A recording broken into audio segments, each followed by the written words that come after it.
Welcome back to Pine Hollow Auto Diagnostics. Today we are near Ithaca, New York, and I'm working together with Josiah here from Blue Skies Mobile Auto Repair, right? Correct, yeah. Yep, so he's got this awesome used utility work truck, and he does everything, not just diagnostics. So you kind of find me on YouTube, and I'm like, hey, let's do a car together. Today we have a 2006 Saab 9.3, and it has a couple electrical issues.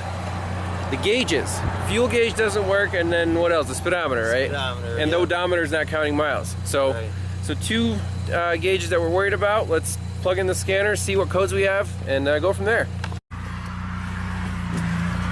All right, so it's saying we have 127,000 miles, but the owner tells us we have like 140, because for the last couple years, the previous owner's been driving around with a smartphone GPS, because there's no way to know how much fuel you have left or count your miles. It's kind of a you gotta have something else to compensate.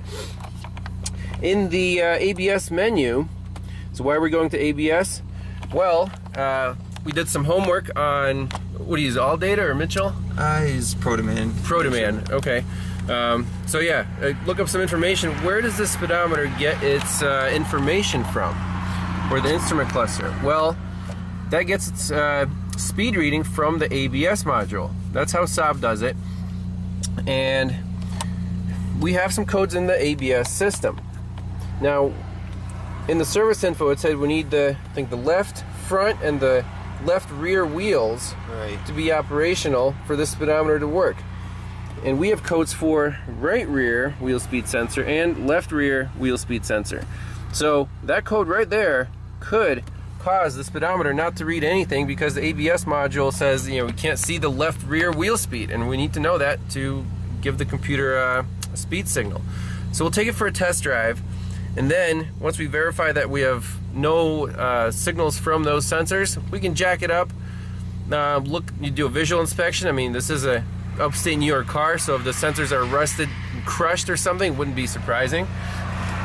But we'll give the customer the diagnosis and estimate for the most reliable and cost-effective way to fix this problem. We're looking at some live data. Sure enough, front wheel speeds reading perfect, rear wheel speeds are at 0. So you can just turn around and jack up the rear of this car and see if it's a wiring problem or a sensor problem. My guess is it's going to be sensors.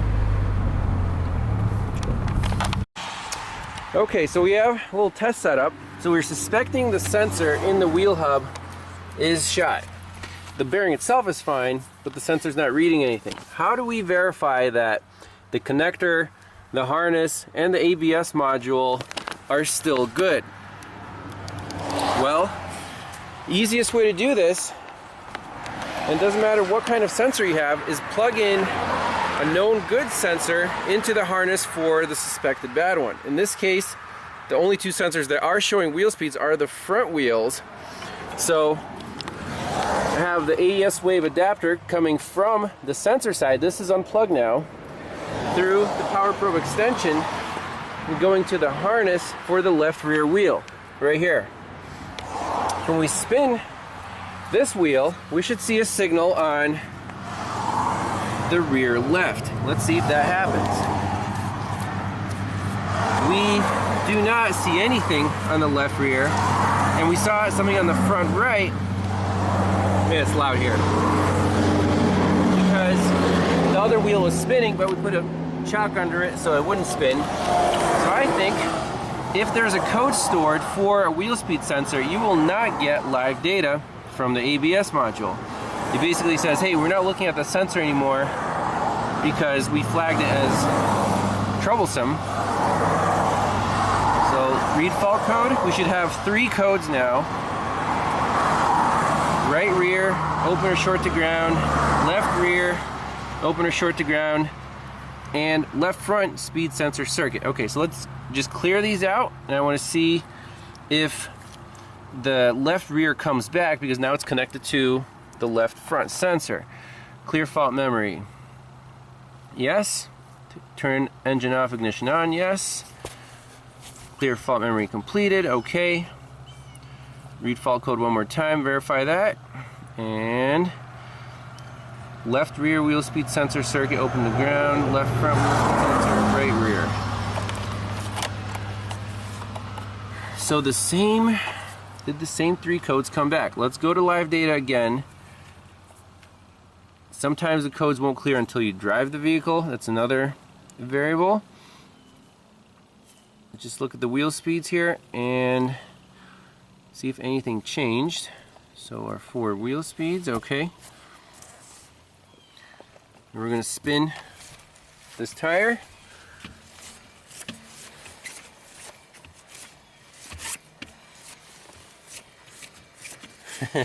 We got nothing. So basically we broke the left front here. Maybe we should start the car or something, but it's really stubborn to get the data back, because those 3 codes are, if you clear them, maybe we should turn the key off and on. You want to try that? Yeah, sure.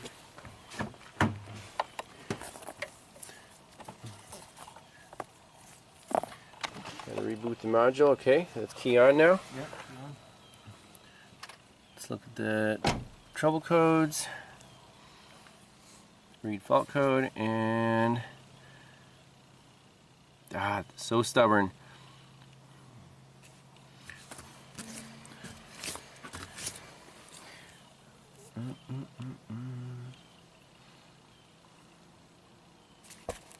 So I was hoping that the left rear code would go away, because now we're connecting it to a good sensor, right? But that's not the case. We can try reconnecting it to the original harness. Clear fault memory. Yes. Click, click, click. Completed. Read fault code one more time. Okay, so that code went away. Very interesting. Right? The front code went away? Yeah, the front code went away when we plugged the sensor back in. I want the rear codes to go away when we plug the front sensor into the rear, harness. So we're not done with this diagnosis yet. This is exactly why you need to do your wiring checks before, firing the parts cannon, right? Right, Josiah? Right. So we don't want to quote a customer, hey, we got to replace your wheel hub, or 2 wheel hubs in the back, and then do that work and and then his codes are still there, speedometer doesn't work. That won't be a good scenario. So let's think of the next logical thing to test here. So electrically, this rear sensor, just have an ohm meter on it, 2 pins, 5.4 mega ohms.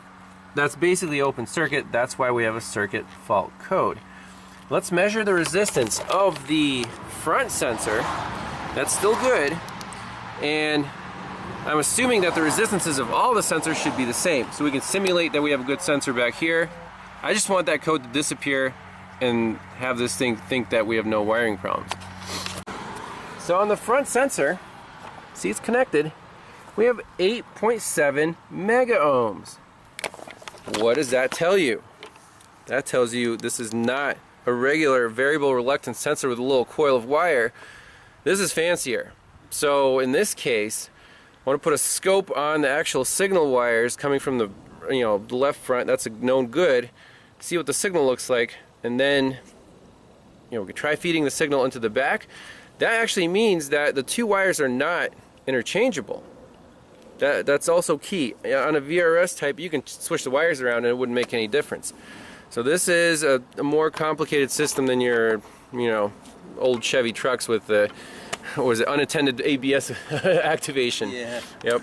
It's So just for kicks, I reversed the leads on the 2 pins, and we have a different ohm reading, 5.1 sensor. So this is like a digital type smart whatever sensor that has square waves instead of sine waves, and we'll prove that.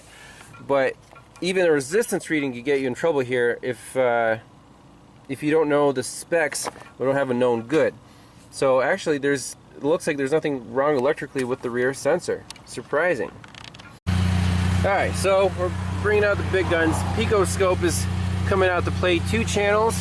Everything's plugged in. I'm just back probing both wires at the ABS sensor. There's no front wheel speed code. Let's look at the live data and the scope at the same time and see what this signal is supposed to look like. I'm spinning the wheel, Is there anything changing on there? It sure doesn't look like it. If we go to live data, data stream, data list 1, all the wheel speeds, okay.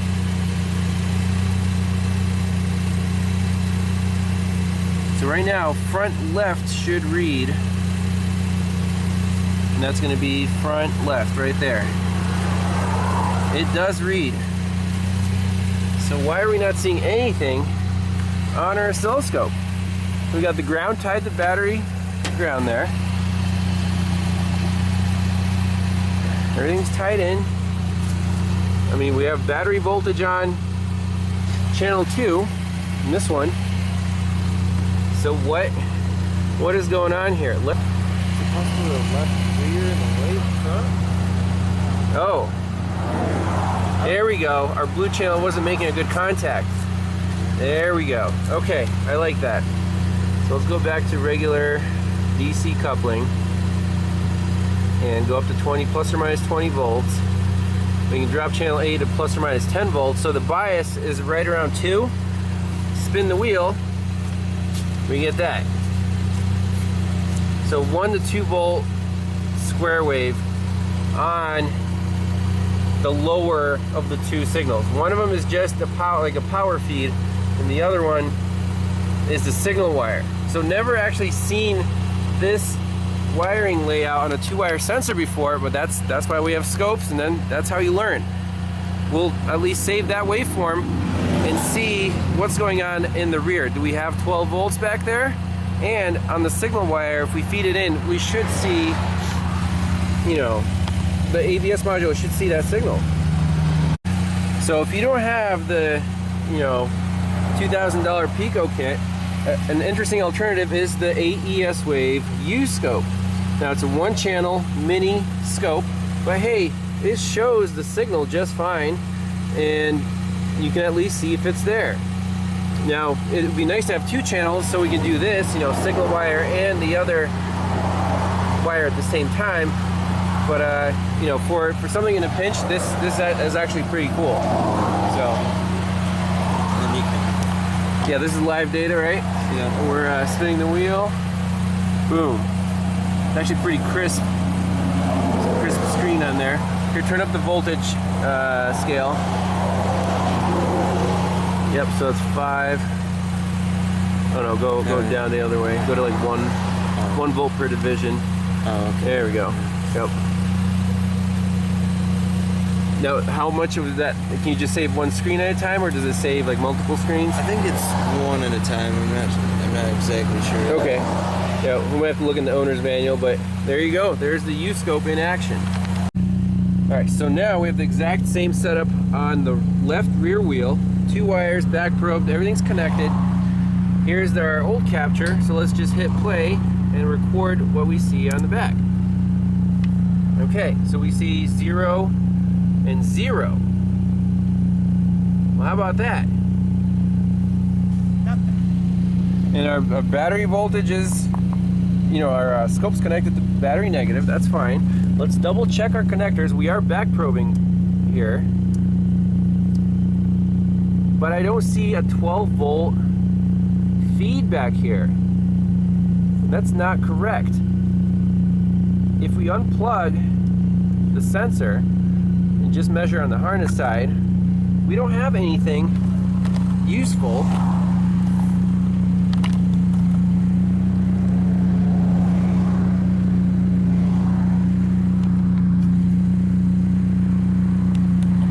We have absolutely nothing. Now I can always check if my scope works, you know, plug in the lead to, let's see, battery positive here, and make sure it's connected by the battery. There. Yep, it goes to 12 volts just fine. So this is getting very video worthy.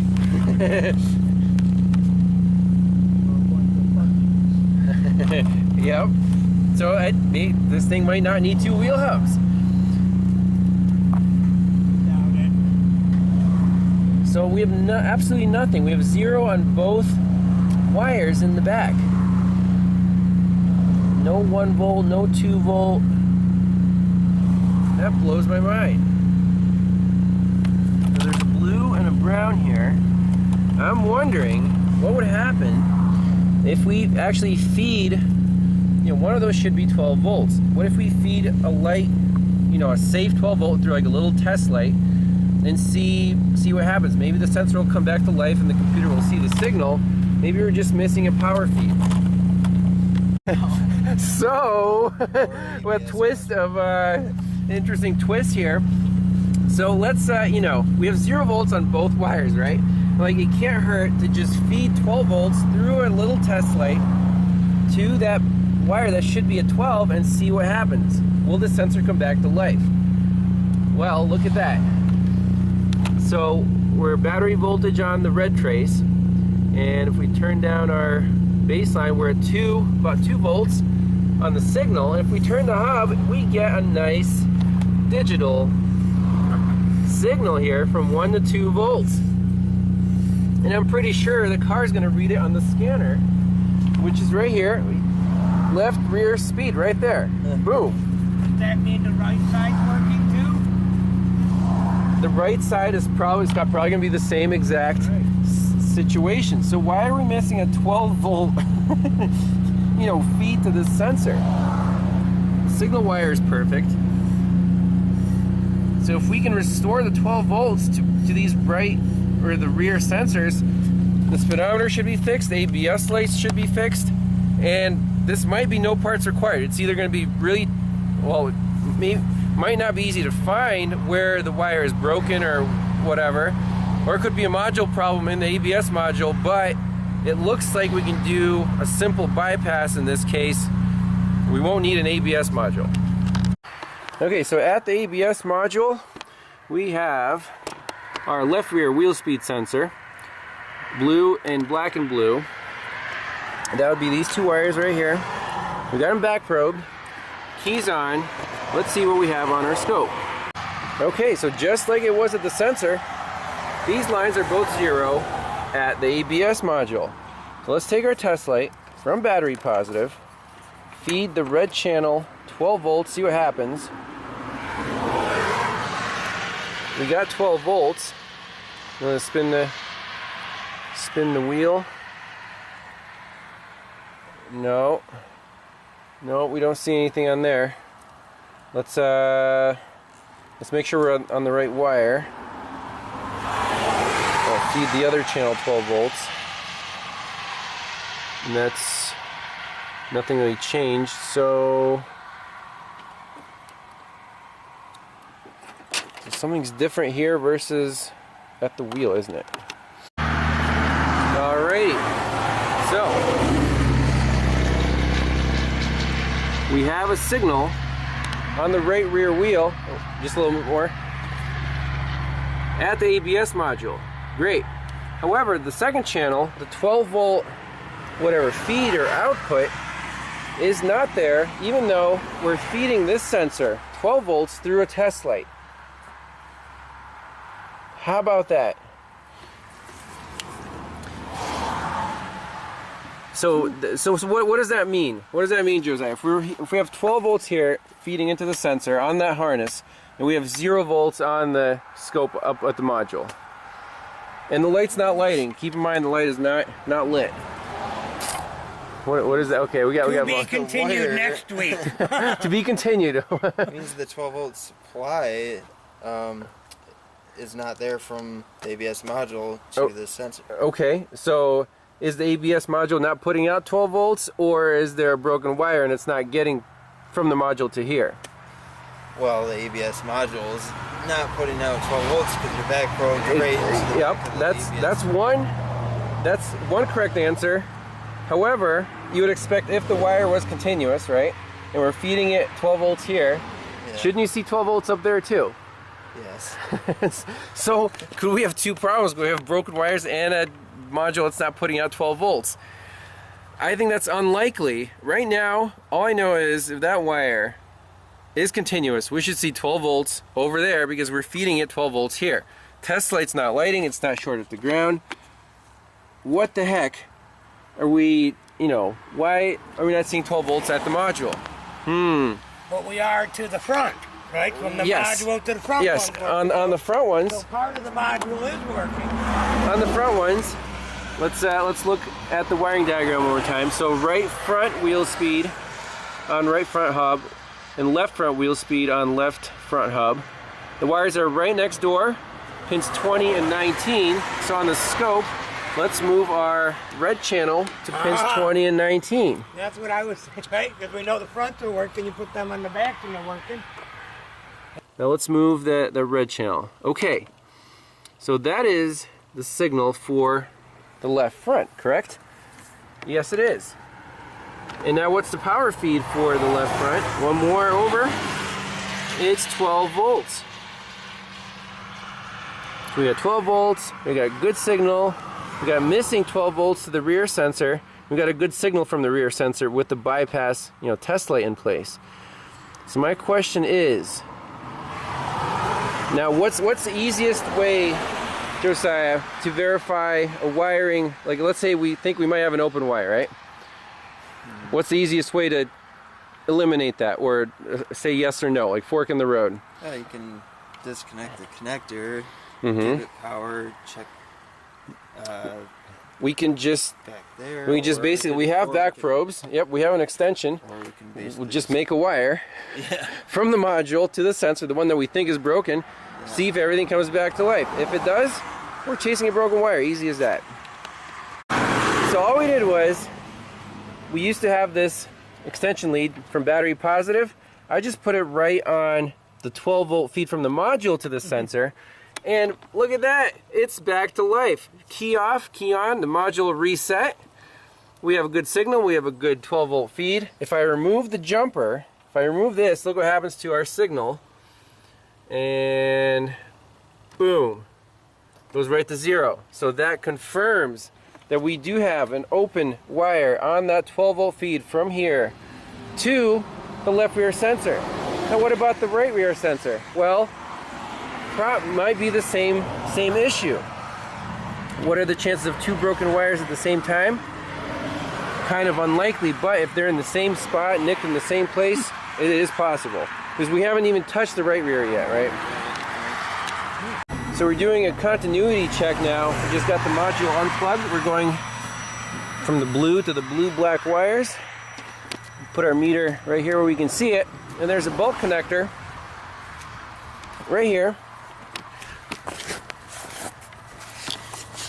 So we unplugged it, and that goes to the 2 ABS sensors. So if I just, you know, jump the 2 pins here, we got a green light on our meter, and it's beeping.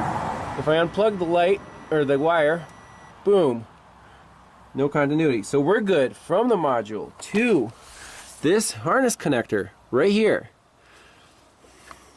Now we can check what's going on, you know, plug this in and jump the 2 pins at the actual sensor, see if the wiring is good. Then there has to be a problem somewhere.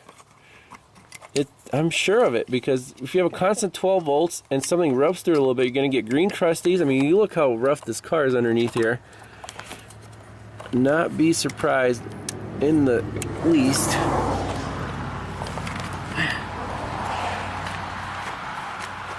Let's jump the 2 pins on this connector. We'll unplug it again.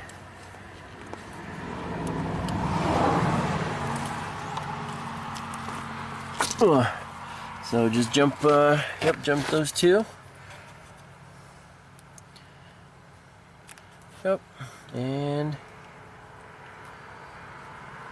right, no beep, no meter. Beep. That's no So we got a broken wire, specifically the 12 volt, from here to that connector on the axle. So wherever it's going to be, your guess is as good as mine. We have the swing arm, this control arm here. We can do the tug test or whatever, whatever test we can do.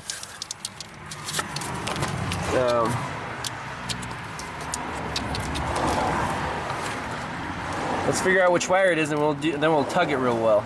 It's going to be the brown wire, you can open up the harness like halfway through somewhere, find the brown wire, and then give it the good old, we call it the key tug test. It's probably gonna, you're probably gonna find something rubbed through and green and crusty, because that 12 volts constant, if it finds a path to ground, it will just corrode itself to death. So check this out. We just pulled the brown wire, sure enough, little green crusty. Look at that. Right here by where it rubs on, I mean, it wasn't really rubbing through on anything, it was just old from the motion of the wheel. Yeah, just old. So we can do that by the continuity check. We'll just pierce this wire here, make sure it's good all the way to here. And it's probably going to need the wire harness, because we can fix it here. We can probably fix it on the other side. That actually might be the way to go here, because I'm sure that harness is no longer available from wherever. And I ain't buying one. You ain't buying one. So we'll see if we can get this, at least the speedometer working, no parts required. So basically on the harness side, we poked the wire, we did the same continuity check, boom, we're good.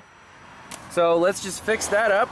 We should get our left rear sensor back, and then that should make the speedometer work. We don't need to worry about the right rear. Now if the customer wants, we can go a little further and probably do the same check and same repair on the right rear. They'll turn off his ABS light. So totally up to the customer in this case. Well, that sounds good. All right, let's fix this up right here. Well, we got find number 2. You got it? Nice. Yeah. Perfect. Same spot. The green corrosion. So I'll solder one side and you can practice soldering the other side, and this car should be back in action. Alrighty, got the wires cleaned up and clipped. Let's heat them up and spread some nice rosin core solder on there. So at least this spot won't go bad anymore, but can't really prevent the flexing and the bending in this area, unfortunately. So it could break again? Oh yeah, well maybe like 10 years down the road it might break again. Okay, well that's good. It won't break any, you know, in the near future here. Basically we're fixing the weakest link, and then the next weakest link will resurface. My same guy, when he did pinball machines, they burn out the 3.5 volt thing on it and corrode and make it not work. And these cowboys, he said, would just come out and replace the board. And it would start working again until you short it out again, because you didn't figure out what's causing the problem. Exactly. Yep. And it was a simple problem. You know, it was about a $2 repair, but you're talking $1,000 piece that's no longer working because of it. All right, here's what the repair looks like, and we'll button this up and do the other side. All right, so wires are soldered on, wheels are back on.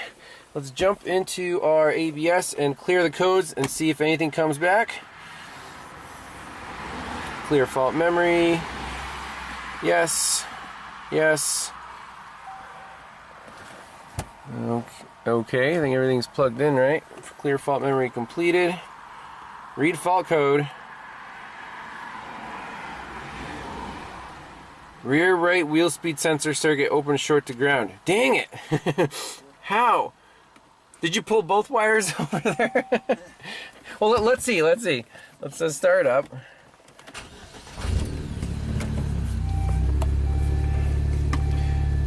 That's the one Josiah soldered. I soldered the left rear.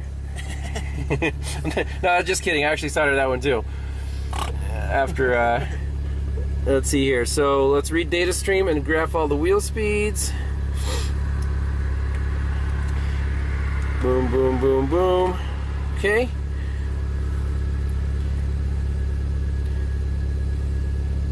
All right, spin the left rear. Yep, perfect. Spin the right rear. Wah, wah, wah. And the fronts are good. So we fixed one. We fixed the left rear. We still got to do the right rear, but the speedometer should work. Well, it got dark on us, but we found another break in that same brown wire, just at another bend. So soldered in an extension, and now the car should be in the happy mode. There's a happy mode. Hey, look, it's checking. No ABS light. I like it. Now we have rear right seat back rest unlocked. Well, yeah, it is. Okay, well, that's fine. Yeah. But I think we're in good shape here. We don't see any crazy lights, so we're gonna put the wheels back on, torque them down, check for trouble codes, read fault code. So let's just clear that one out. We know it's fixed because the car's not fussing anymore.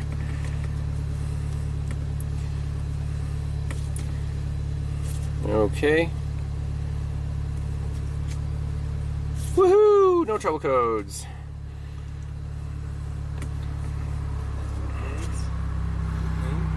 And data stream, look at our wheel speeds. You want to spin the right rear?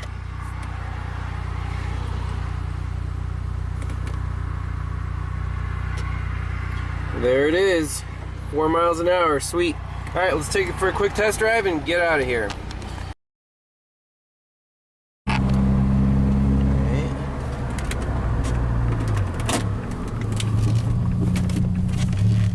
Alrighty, we recording? Yep. Speedometer is back in action. We got no ABS lights. All we have is a low fuel light. That's it. So this car is a lot better than when we started, and we did not need any parts.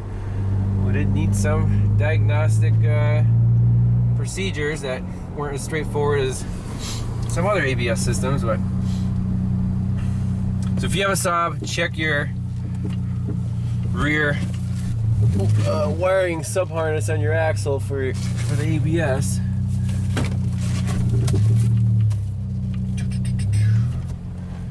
So what'd you think of that, Josiah? I thought it was awesome. I learned a lot, and always check your wires first. Always do the proper checks before you shoot the parts can. That's it, man. That's what it boils down to. I mean, I'm like, well, it's an ABS fault and it's all rusty. 9 times out of 10 is going to be a wheel hub. Right. GM kind of did a thing with Saab as well. So GM wheel hubs. Yeah, exactly. We all know. Yep. So in this case, we're like, well, let's just, for the video, we'll actually troubleshoot it. And it led down this path where now the car is fixed. And I mean, we spent quite a few hours on it. Except the clutch. And the clutch is slipping, but customer complaint is resolved. You got the speedometer back. And the odometer, that's working. So I think that's pretty cool. But we'll, I'll put a link. Do you have a website for your business?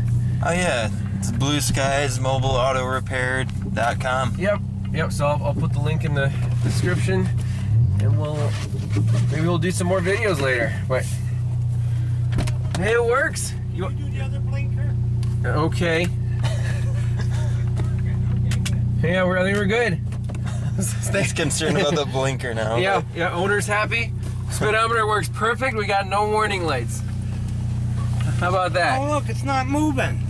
Oh, you're not going to. Okay, well good. So what do you think of that? Was it worth diagnosing your problem before throwing wheel bearings at it? Are we gonna film the paying part? No, we can skip that. The customer's gonna be satisfied either way. Plenty happy. Come again when you can stay longer. All right, we'll do. We'll see you guys next time. Bye bye.